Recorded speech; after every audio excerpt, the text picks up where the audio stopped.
The Glass Castle by Jeanette Walls, pages 85 to 95. Gosh, things have gone downhill a little bit since we were here last, she said. Dad gave a short snort of laugh. He looked at her like he was about to say, "What the hell did I tell you?" Instead, he just shook his head. Suddenly, Mom grinned broadly. "I bet there aren't any other artists living in Welch," she said. "I won't have any competition. My career could really take off here."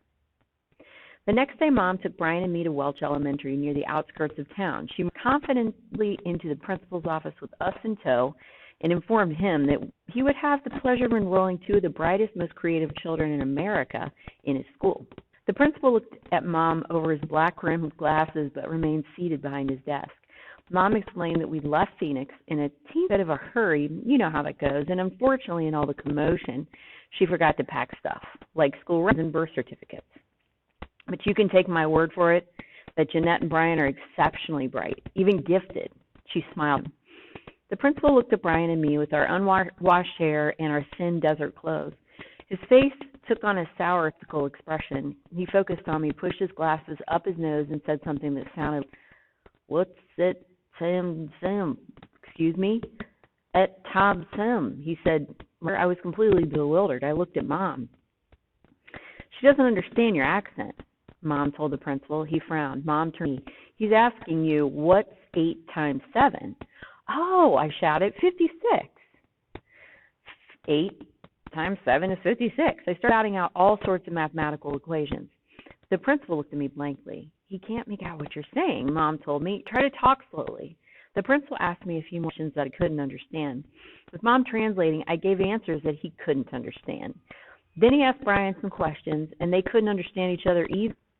The principal decided that Brian and I were both a bit slow and had speech impediments that made it difficult for others to understand us. He placed us both in special classes for students with learning disabilities. "You'll have to impress them with your intelligence," Mom said, as Brian and I headed off to school the next day. "Don't be afraid to be smarter than they are." It had rained the night before our first day of school. When Brian and I got off the bus at Welch Elementary, our shoes got soaked in the water that filled the muddy tire ruts left by the school buses. I looked around for the playground equipment, figuring I could make some new friends with the fierce tetherball skills I picked up at Emerson, but I didn't see a single seesaw or jungle gym, not to mention any tetherball poles. It had been cold ever since we arrived in Welch. The day before, Mom had unpacked the thrift shop coat she bought us in Phoenix. When I pointed out that all the buttons had been torn from mine, she said the minor flaw was more than offset by the fact that the coat was imported from France and made of 100% lamb's wool. As we waited for the opening bell, I stood with Brian at the edge of the playground, my arms crossed to keep my coat closed. The other kids stared at us, whispering among themselves, but they also kept their distance, as if they hadn't decided whether we were predators or prey. I thought West Virginia was all white hillbillies, so I was surprised how many black kids there were. I saw a tall black girl with a strong jaw and almond eyes smiling at me. I nodded and smiled back, and then I realized there was something malicious in her smile. I locked my arms tighter across my chest. I was in the 5th grade, so my day was divided into periods with teachers and classrooms for each. For the first period, I had West Virginia history. History was one of my favorite subjects. I was coiled, ready to raise my hand as soon as the teacher asked a question I could answer, but he stood at the front of the room next to a map of West Virginia with all 55 counties lined and spent the entire class pointing to counties and asking students to identify them. In my second period, we passed the hour watching a film of the football game that Welch High had played several days earlier. Neither of those teachers introduced me to the class. They seemed as uncertain as the kids about how to act around a stranger. My next class was English for students with learning disabilities. Mrs. Caparossi started out by informing the class that it might surprise them to learn some people in this world thought they were better than other people. They're convinced they're so special they don't need to follow the other people have to follow, she said, like presenting their school records when they enroll in a new school. She looked at me and raised her eyebrows meaningfully. "Who thinks that's not fair?" she asked class. All the kids except me raised their hands. "I see our new student doesn't agree," she said. "Perhaps you could explain yourself?" I was sitting in the second to last row. The students in front of me swiveled their heads around to stare. I decided to dazzle them with the answer from the ergo game. "Insufficient information to draw a conclusion," I said. "Oh, really?" Miss Caparossi asked. Is that what they say in a big city like Phoenix? She pronounced it Phoenix. Then she turned to the class and said in a high, mocking voice, "Insufficient information to draw a conclusion." The class laughed violently. I felt something sharp and painful between my shoulder blades and turned around. The tall black girl with the almond eyes sitting at the desk behind me, holding up the sharp pencil she jabbed into my back. She smiled the same malicious smile I'd seen in the playground. I looked for Brian in the cafeteria at lunchtime, but fourth graders were on a different schedule, so I sat by myself and bit into the sandwich Irma had made for me that morning. It was tasteless and greasy. I pulled apart the 2 slices of Wonder Bread. Inside was a thin smear of lard. That was it. No meat, no cheese, no slice of pickle. Even so, I chewed slowly, staring intently at my bite marks in the bread to delay as long as possible the moment I would have to leave the cafeteria and go out to the playground.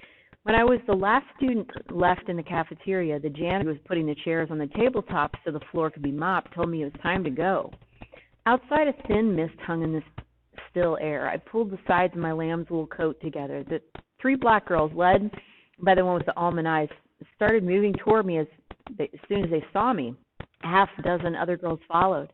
Within moments, I was surrounded. "You do better than us?" the tall girl asked. "No," I said. "I think we're all equal." "You think you as good as me?" She punched at me. When instead of raising my hands in disgust, I kept clutching my coat closed, she realized it had no buttons. "This girl ain't got no buttons on her coat," she shouted. That seemed to give her the license she needed. She pushed me in the chest, and I fell backward. I tried to get up, but all the girls started kicking me. I rolled away into a puddle, shouting for them to quit and hitting back at the feet coming at me from sides. The other girls had closed in a circle around us, and none of the teachers could see what was going on. There was no stopping those girls till they had their fill. When we all got home that afternoon, Mom and Dad were eager to hear about her first day. "It was good," I said. I didn't want to tell Mom the truth. I was in no mood to hear one of her lectures about the power of positive thinking. "See," she said, "I told you you'd fit right in." Brian shrugged off Mom and Dad's questions, and Lori didn't want to talk about her at all. "How are the other kids?" I asked her later. "Okay," she said, but she turned away, and that was the end of the conversation. The bullying continued every day for weeks. The tall girl, whose name was Denisha Hewitt, watched me with her big smile while we all waited on the asphalt playground for classes to start. At lunch, I ate my lard sandwiches with paralytic slowness. But sooner or later, the janitor started putting chairs up on the tables. I walked outside trying to hold my head high, and Denisha and her gang surrounded me, and it began. As we fought, they called me poor and ugly and dirty, and it was hard to argue the point. I had 3 dresses to my name, hand-me-downs or from a thrift store, which meant each week I had to wear 2 of them twice. They were so worn from countless washings that the threads were beginning to separate. We were also always dirty, not dry dirty like we'd been in the desert, but grimy dirty and smudged with oily dust from the coal-burning stove. Irma allowed us only 1 bath a week in 4 inches of water that had been heated on the kitchen stove and that all of us kids had to share. I thought of discussing the fighting with Dad, but I didn't want to sound like a whiner. Also, he'd rarely been sober since we'd arrived in Welch, and I was afraid if I told him he'd show up at school snockered and make things worse. I did try to talk to Mom, but I couldn't bring myself to tell her about the beatings, fearing that if I did, she'd butt in, and she'd only make things worse. I did say that these 3 black girls were giving me a hard time because we were so poor. She told me I should tell them there was nothing wrong with being poor, that Abraham Lincoln, the greatest president this country had ever seen, came from a dirt poor family. She also said I should tell them Luther King Jr. would be ashamed of their behavior. Even though I knew these high-minded arguments would get me nowhere, I tried them anyway. Martin Luther King would be ashamed, and they made the 3 girls shriek with laughter as they pushed me to the ground. Lying in Stanley's bed at night with Lori, Brian, and Maureen, I concocted revenge scenarios. I imagined myself like Dad in his Air Force days, whooping the entire lot of them. After school, I'd go out to the woodpile next to the basement and practice karate chops and drop kicks on the kindling while laying down some pretty wicked curse words. But I also kept thinking about Denisha, trying to make sense of her. I hoped for a while to befriend her. I'd seen Denisha smile a few times with genuine warmth, and it transformed her face. With a smile like that, she had to have some good in her, but I couldn't figure out how to get her shine it my way. About a month after I'd started school, I was walking up some steps to a park at the top of the hill when I heard a low, furious barking coming from the other side of the World War I memorial. I ran up the stairs, saw a big, lathered-up mongrel cornering a little black kid of about 5 or 6 against the monument. The kid kept giving kicks at the dog as it barked and lunged at him. The kid was looking over at the tree line on the far side of the park, and I could tell he was calculating the chances of making it over there. "Don't run," I shouted.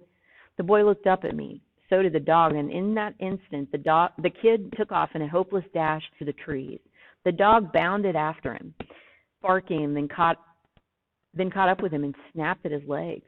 Now, there are mad dogs and wild dogs, killer dogs, and any one of them would go for your throat and hold on until you or it was dead, but I could tell this dog was not truly bad. Instead of tearing into the kid, it was heaven terrifying him, growling and pulling on his pant leg, but doing no real damage. It was just a mutt who'd been kicked around too much and was happy at a creature who was afraid of it. I picked up a stick and raced toward them. "Go on now," I shouted at the dog. When I raised the stick, it whimpered and slunk off. The dog's teeth had not broken the boy's skin, but his pant leg was torn, and he was trembling as if he had palsy. I offered to take him home, and I ended up carrying him piggyback. He was feather light. I couldn't get a word out of him except the most minimal directions. "Up there, that way," in a voice I could hardly hear. The houses in the neighborhood were old but freshly painted, and some in bright colors like lavender or Kelly green. "This here," the boy whispered when we came to a house with blue shutters. It had a neat yard, but was so small that dwarves could have lived there. When I put the kid down, he dashed up the steps and through the door. I turned to go. Denisha Hewitt was standing on the porch across the street, looking at me curiously. The next day, when I went out to the playground after lunch, the gang of girls started toward me, but Denisha hung back. Without their leader, the others lost their sense of purpose and stopped short of me. The following week, Denisha asked me for help on an English assignment. She never said she was sorry for the bullying or even mentioned it. She thanked me for bringing her neighbor home that night, and I figured that her request for help was as close to an apology as I would get. Irma had made it clear how she felt about people, so instead of inviting Denisha to her house to work on her assignment, I suggested that on the upcoming Saturday I'd go to hers. That day I was leaving the house at the same time as Uncle Stanley. He never had the wherewithal to learn to drive, but someone from the appliance store where he worked woke him up. He asked if I wanted a ride too. When I told him where I was headed, he frowned. "That," and I'm not going to read that, he said, "what are you going there for?" Stanley didn't want his friend to drive me there, so I walked. When I got back home later in the afternoon, the house was empty except for Irma, who never set foot outside. She stood in the kitchen, stirring a pot of green beans and taking from the bottle of hooch in her pocket. "So, how was?" she asked. Irma was always going on about her and Grandpa's house was on Court Street on the edge of the black neighborhood. It galled her when they started moving that section of town, and she always said it was their fault that Welch had gone downhill. When you were sitting in the living room where Irma always kept the shades drawn, you could hear groups of black people into town talking and laughing. "Goddamn," word again, Irma always muttered. "The reason I have not gone out of this house in 15 years is because I do not want to see or be seen by a..." Mom and Dad had always forbidden us to use that word. It was much worse than any curse word, they told us, but since Irma was my grandmother, I never said anything when she used it. Irma kept stirring the beans. "Keep this up and people are going to think you're a blank lover," she said. She gave me a serious look, as if imparting a meaningful life lesson I should learn and absorb. She unscrewed the cap from her bottle of hooch and took a long, contemplative swallow. As I watched her drinking, I felt this pressure building in my chest and I had to let it out. "You're not supposed to use that word," I said. Irma's face went slack with astonishment. "Mom says they're just like us," I continued, "except they have different complexions." Irma glared at me. I thought she was going to backhand me, but instead she said, "You ungrateful little... I'll be damned if you're eating food tonight. Get your worthless ass down to the basement." Lori gave me a hug when she heard I'd told off Irma. Mom was upset, though. "We may not agree with all of Irma's views," she said, "but we have to remember that as long as we're guests, we have to be polite." That didn't seem like Mom. She and Dad happily railed against anyone they disliked or disrespected. Standard Oil executives, J. Edgar Hoover, and especially snob racists. They'd always encouraged us to be outspoken about our opinions. Now we're supposed to bite our tongues. But she was right. Irma would boot us. Situations like these, were what turned people into hypocrites. I hate Irma, I told Mom. You have to show compassion for her, Mom said. Irma's parents had died when she was young, Mom explained, and she'd been shipped off to one relative after another who treated her like a servant, scrubbing clothes on a washboard until her knuckles bled. That was a preeminent memory of Irma's childhood. The best thing Grandpa did for her when they got married, buy her an electric washing machine, but whatever joy it had once given her was long gone. Irma can't let go of her misery, Mom said. It's all she knows. She added that you should never hate anyone, even your worst enemies. Every something good about them. She said, you have to find the redeeming quality and love the person for that. Oh, yeah? I said, how about Hitler? What was his redeeming quality? Hitler loved dogs, Mom said without hesitation.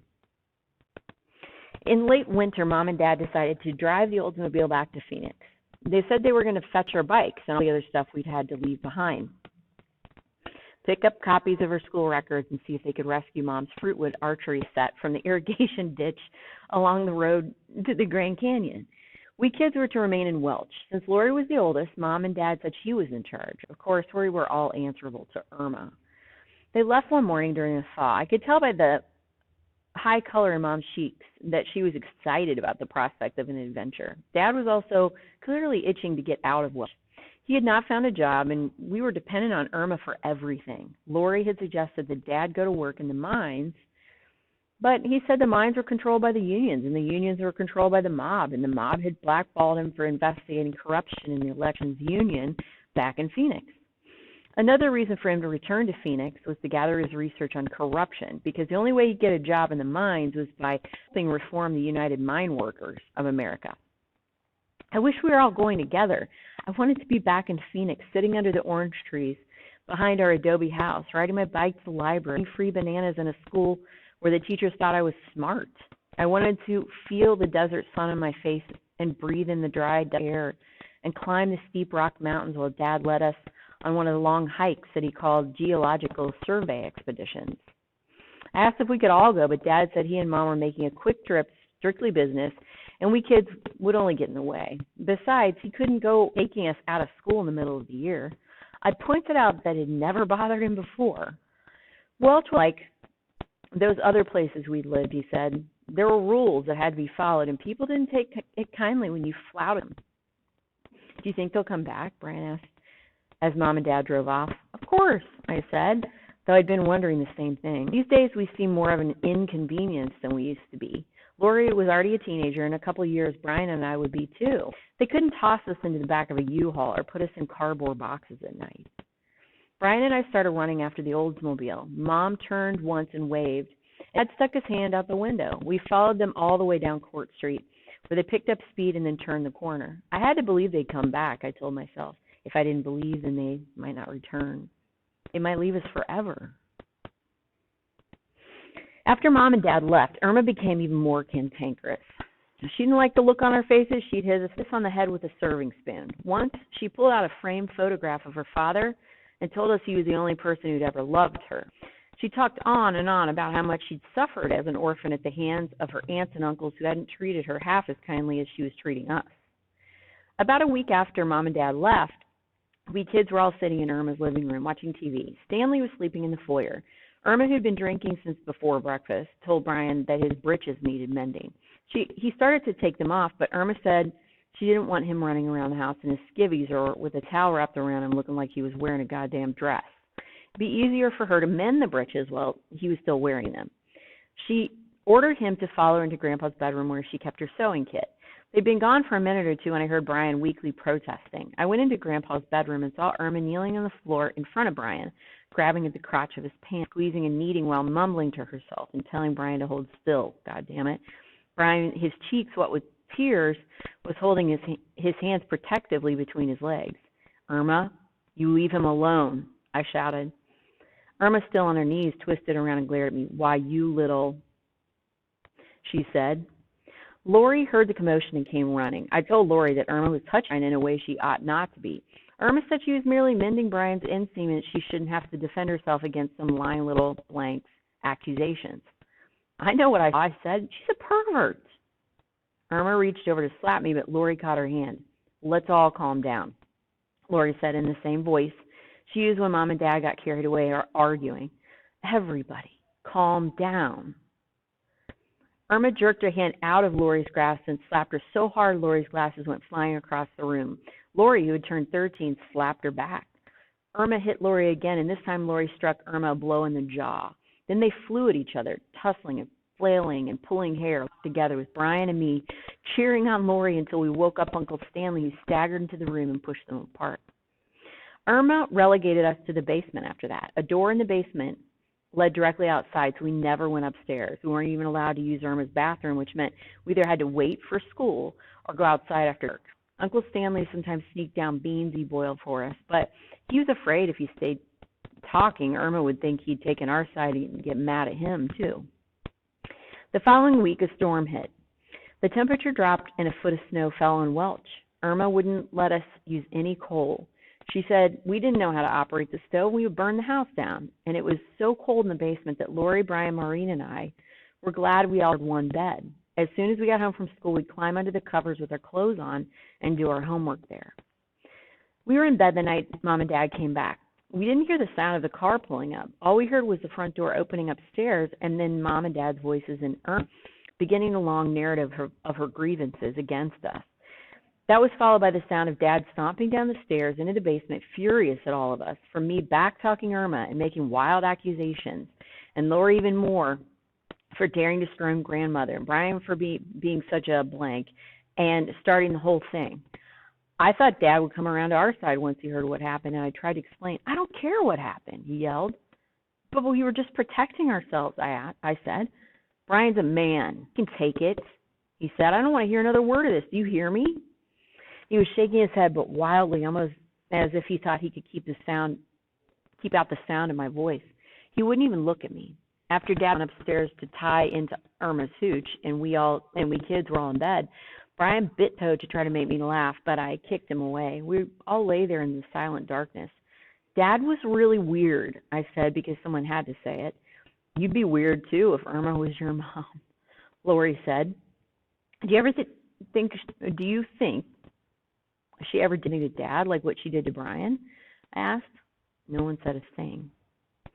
It was gross and creepy to think about it, but it would explain a lot. Why Dad left home as soon as he could.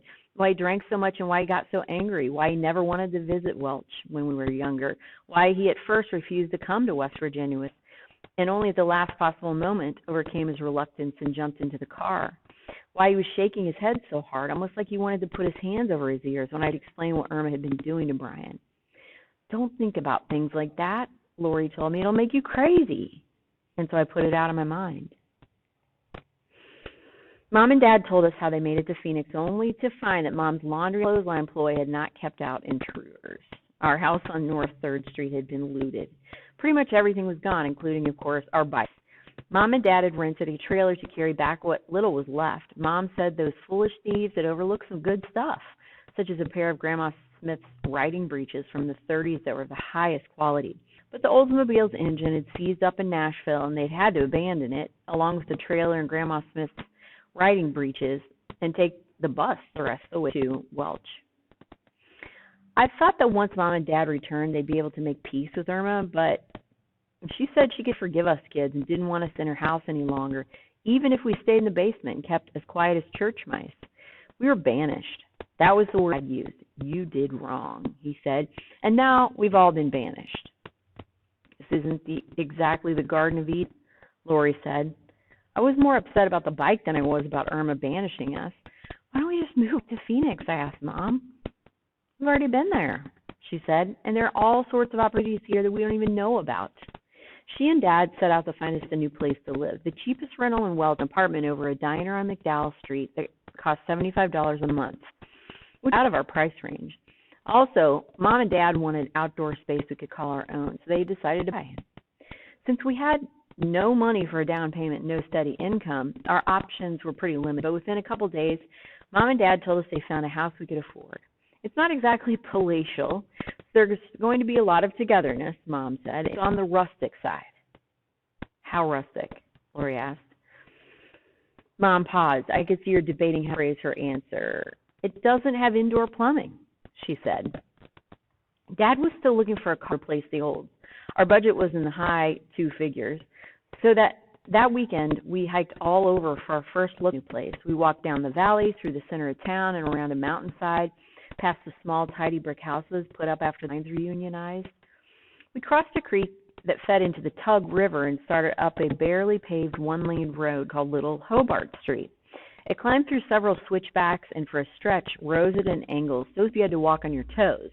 If you tried walking flat-footed, you stretched your calves till they hurt. The houses up here were shabbier than the brick houses lower down in the valley. They were made of wood with lopsided porches, sagging roofs, rusted-out gutters, and balding tar paper or asphalt shingles, slowly but surely parting from the underwall. In almost every yard, a mutt or two was chained to a tree or to a clothesline post, and they barked furiously as we walked by. Like most houses in Welch, these were heated by coal. The more prosperous families had coal sheds. The poorer ones left their coal in a pile out front. The porches were every bit as furnished as the insides of most houses, with rust-stained refrigerators, folding card tables, hook rugs, couches or car seats for serious porch sitting, and maybe a battered armoire with a hole cut in the side so the cat would have a cozy place to sleep. We followed the road almost to the end, where Dad pointed up at our new house. Well, kids, welcome to 90 Little Hobart Street, Mom said. Welcome to Home's Home. We all stared. The house was a dingy thing, perched high up off the road on a hillside, so steep that only the back of the house rested on the ground. The front, including a porch, jutted precariously into the air, supported by tall, spindly cinder block pillars. It had been painted white a long time ago, but the paint, where it hadn't peeled off altogether, had turned a dismal gray. It's good we raised you young and be tough, I said, because this is not a house for the faint of heart. Dad led us up the lower step, which were made of rocks slapped together with cement. Because of settling and erosion and downright slipshod construction, we tilted dangerously toward the street. Where the stone steps ended, a rickety set of stairs made from 2x4s, more like a ladder than a staircase, took you up to the front porch. Inside were 3 rooms, each about 10 feet by 10 feet, facing onto the front porch. The house had no bathroom, but underneath it, behind one of the cinder block pillars, was a closet-sized room with a toilet on a cement floor. The toilet wasn't hooked up to any sewer or septic system. It just sat atop a hole about 6 feet deep. There was no running water indoors. A water spigot rose a few inches above the ground near the toilet, so you could get a bucket and tote water upstairs. While the house was wired for electricity, Dad said we couldn't at the moment afford to have it turned on. On the upside, Dad said the house had cost only $1,000 and the owner had waived the down payment. We were supposed to pay him $50 a month. If we could make the payments on time, we would the place outright in under 2 years. Hard to believe that one day this will be all ours, said Lori. She was developing what Mom called a bit of a sarcastic streak. Count your blessings, Mom said. There are people in Ethiopia who would kill for a place like this. She pointed out that the house did have some attractive features. For example, in the living room was a cast-iron potbelly coal stove for heating and cooking. It was big and handsome with heavy bear claw feet, and she was certain it was valuable if you took it to a place where people appreciated antiques. But since the house had no chimney, the stovepipe vented out a back window. Someone had replaced the glass in the upper part of the window with plywood and wrapped tin foil around the opening to keep the coal smoke from leaking into the room. The tin foil had not done its job too well. The ceiling was black with soot. Someone, probably the same someone, had also made the mistake of trying to clean the ceiling in a few spots, but it ended up only smudging and smearing the soot, creating whitish patches that made you realize how black the rest of the ceiling was. The house itself isn't much, Dad apologized, but we won't be living in it long. The important thing, the reason he and Mom had decided to acquire this particular piece of property, was that it came with plenty of land to build our new house. He planned to get to work on it right away. He intended to follow the blueprints for the glass castle, but he had to do some serious reconfiguring and increase the size of the solar cells to take into account that since we were on the north face of the mountain and enclosed by hills on both sides, we'd hardly ever get any sun. We moved in that afternoon. Not that there was much to move. Dad borrowed a pickup from the appliance store where Uncle Stanley worked and brought a sofa bed that a friend of Grandpa's was throwing out.